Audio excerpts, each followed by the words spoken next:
Ejercicio Salitre 2022. El lunes 10 de octubre, en dependencias de la Base Aérea Cerro Moreno, se llevó a cabo una importante capacitación, la cual fue realizada por personal de las Fuerzas Aéreas de Argentina y Brasil, y que estaba dirigida a personal del Servicio de Salvamento y Extinción de Incendios en Aeronaves de la Dirección General de Aeronáutica Civil, perteneciente al Aeropuerto Andrés Sabela de Antofagasta, y del equipo CDDAR Crash Damages or Disable Aircraft Recovery y SSEI de la Fuerza Aérea de Chile. La capacitación tuvo como finalidad dar a conocer los procedimientos a seguir en caso de emergencia y accidente aéreo para todas las aeronaves que participan del ejercicio Salitre por parte de Argentina y de Brasil, de acuerdo con altos estándares de seguridad y coordinación entre todos los integrantes de los equipos de reacción.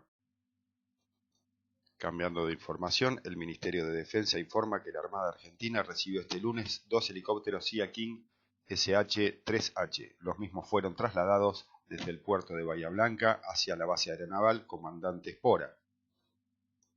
El convenio establecido con la empresa norteamericana Carson Helicopters, con sede en Percase, Pensilvania, incluye los repuestos necesarios para el mantenimiento de los Sea King modernizados y cursos de capacitación para pilotos y personal técnico. Una vez finalizado el proceso de armado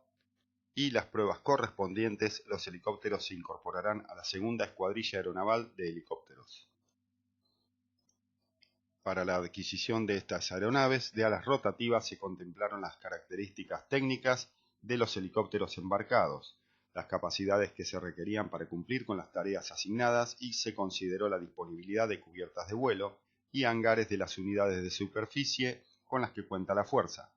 lo que permitirá que la aeronave permanezca por amplios periodos de tiempo embarcado.